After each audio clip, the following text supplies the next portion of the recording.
Niba uri kunyura mu bihe bikomeye, niba warasenyutse umutima, niba usenga ukumva ibisubizo bitinze, humura.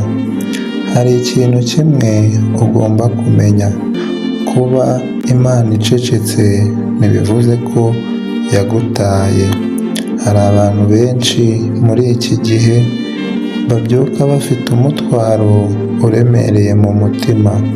Hari ababuze akazi, hari ababuze abantu bakundaga, hari abafite ibibazo byabarenze, hari n'abasenga buri munsi bibaza bati ese koko Mana ubu twumva?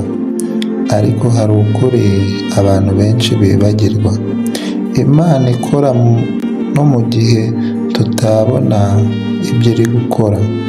Umuhinzi iyo amaze kubiba imbuto, ntabwo ahita abona umusaruro muri ako kanya, ahubwo arategereza, akihangana, akizera ko igihe kizagera imbuto ze zikamera.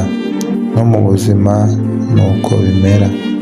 Hari amasengesho Imana iba yarumvishe, hari amarira Imana iba yarabonye, hari ububabare Imana iba izi neza bwa buri muntu.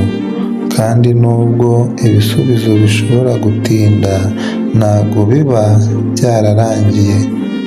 Rimwe na rimwe Imana ntabwo ihindura ikibazo muri ako kanya, ahubwo ibanza gukomeza umuntu uri muri ibyo bibazo akabanza gukomera. Hari abantu batekerezaga ko batazongera guseka, ariko uyu munsi bafite amahoro.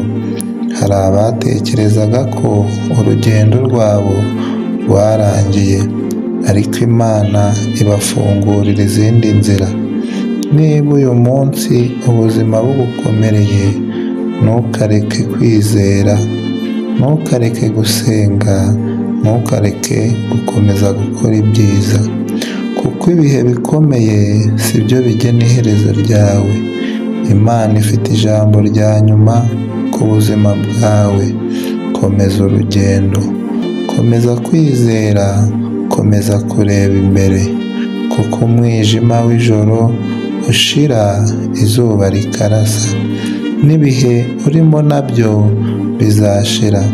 Umunsi umwe uzareba inyuma, ushime Imana ko utigeze ucika intege.